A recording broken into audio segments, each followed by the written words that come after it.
This film is dirty, it's brutal, it's low budget chaos, and I absolutely love it. But there's one moment in this film where I was like, nah, that's a bit too far. And the crazy thing, everything you're seeing on screen, the pain, the fear, the exhaustion, that wasn't just acting. Let's talk about The Evil Dead.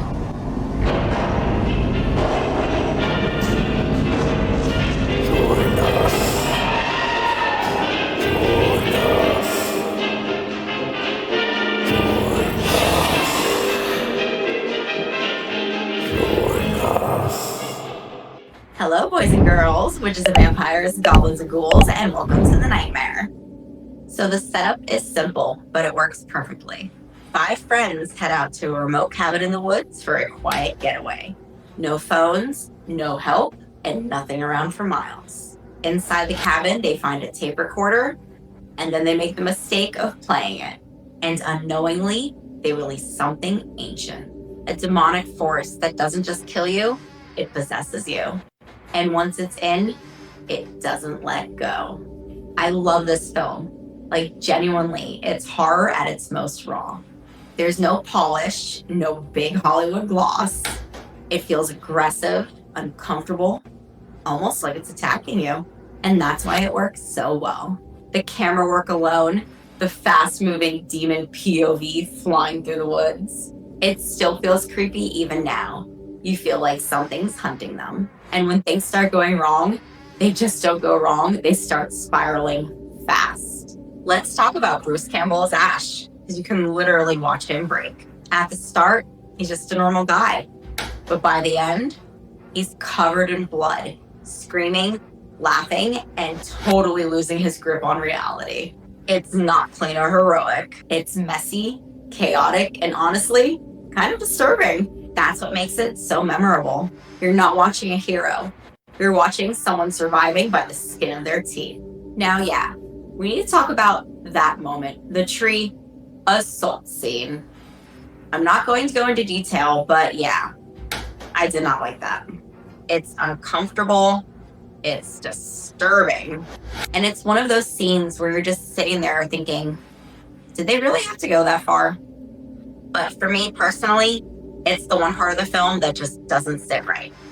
Now, here's where the film becomes even crazier, because what you're seeing on screen feels real, because it kind of was. The entire crew, about 13 people, were actually living in that cabin during filming. No plumbing, freezing cold weather, and people getting sick constantly. They were arguing, exhausted, and miserable. At one point, it got so bad, they were literally burning furniture just to stay warm. No showers for days, barely any comfort, and you can feel that energy in the film. It's not actors pretending to suffer. They were suffering. This whole film only exists due to pure determination. Summer came into fall, and then we were going to shoot in Michigan, but Michigan has notoriously bad winters, as you all know. So we went, I know, we'll go to Tennessee. It's warmer down there. Well, as soon as we got down there, finally starting in November, mid-November of '79, Tennessee had one of the coldest winters on record, and Michigan had one of the warmest. So we went there to avoid the cold and the wet, and it was miserable. We had cameras freezing, cables freezing, people freezing. We had no heat, running water, or electricity in the cabin we were shooting in. We brought in electricity, right? Yeah, we restored it. What did we do for plumbing? I don't even remember. This was even before the land of porta potties. I think this was, there's your hunk of woods over there. Yeah. Sam Raimi actually made a short film first within the woods, just to prove he can do it and actually get some investors. Him and Bruce Campbell basically begged anyone they knew for money to get this. Campbell even risked his family's property to fund it, which is really insane. The production itself, absolute chaos.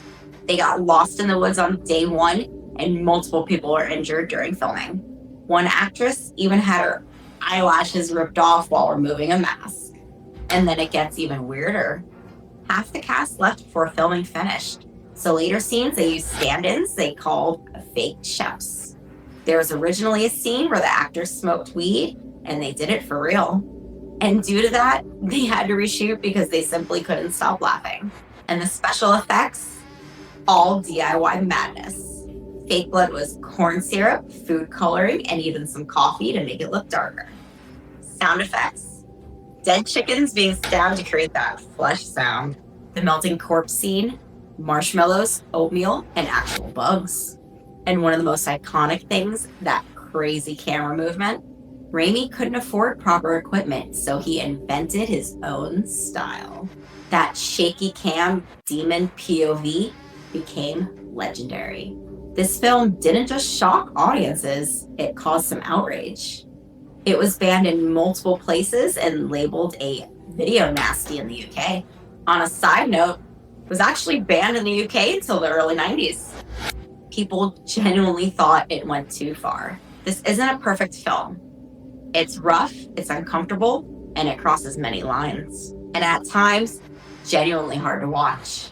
But it's also one of the most important horror films ever made. If you're a horror fan, you kind of have to see it. And if you've already seen it, then you already know. This film doesn't just scare you, it sticks with you. But that's kind of the point. You know what? This film is messy. It's uncomfortable. And yeah, it definitely crosses a line at times. But I love it. I really do. There's just something about it that feels real. It doesn't feel polished or safe. It feels like pure, raw horror made by people who just went all in. You can feel the effort, the chaos, even the struggle behind the scenes. And somehow, that makes it hit even harder. The Evil Dead isn't perfect, but it doesn't need to be. It's bold, it's brutal, and it sticks with you long after it's over. And honestly, that's exactly why I love it. So, my rating for this movie, I'm going to be giving it 5 Bruces out of 5. Groovy. And stay tuned, because pretty soon here, I'm going to be doing a deep dive into Evil Dead 2. So that's my video on the Evil Dead. I hope you all enjoyed. Please let me know down below in the comments your favorite parts, things you like about it. And as always, don't forget to go ahead and like and subscribe. It's much appreciated. And remember, don't mess with Jess. And until next time, I'll see you in the shadows. Bye-bye. Join us.